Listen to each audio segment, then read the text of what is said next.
Nicolas Bouzou, la guerre en Ukraine avec vous également ce matin. Alors vous nous dites que les sanctions à l'égard de la Russie, finalement, ça fonctionne plutôt pas mal. Oui, Dimitri, ces sanctions fonctionnent même très bien, alors même qu'on entend le contraire toute la journée. Alors ce qui est vrai, c'est que les entrées de devises en Russie augmentent. Le rouble a repris de sa vigueur par rapport à son niveau du début de la guerre. Ça c'est lié au fait qu'on achète toujours des hydrocarbures russes, du pétrole et du gaz russe. Et donc ça fait monter la valeur de la monnaie russe. Mais ce qu'il faut bien regarder, c'est nos exportations à nous. Nos exportations vers la Russie, elles chutent. Et en fait, c'est une excellente nouvelle du point de vue militaire.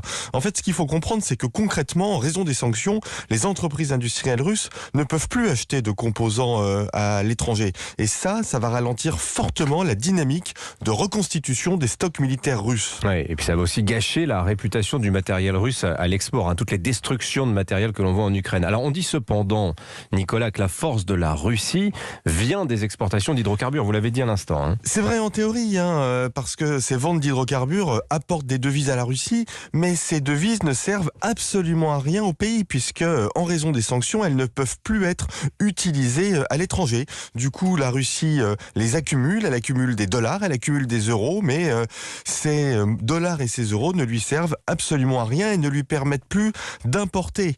Or, si la Russie exporte beaucoup de matières premières, elle importe énormément de technologies qu'elle ne produit pas et qui lui sont néanmoins indispensables pour les transports, pour l'aéronautique, pour la chimie, pour la pharmacie.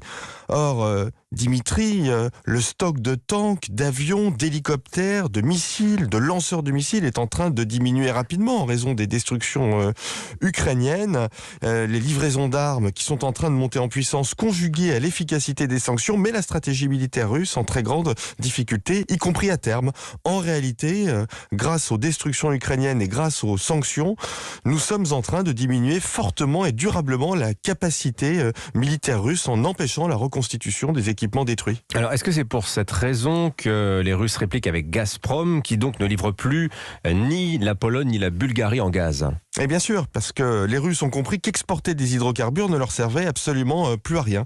Alors ça veut dire que de notre côté, il faut s'organiser pour se passer du pétrole et du gaz russe, parce que cette perspective, elle n'est plus du tout théorique. La Pologne, c'est vrai, s'y attendait, mais le maillon faible, c'est l'Allemagne, où déjà 90% des entreprises souffrent de difficultés d'approvisionnement. Alors pas seulement en pétrole et en gaz, mais dans tout un tas de domaines. Ce que l'on voit bien, c'est qu'il y aura des conséquences économiques, il y aura encore des conséquences économiques négatives en Europe, c'est certain.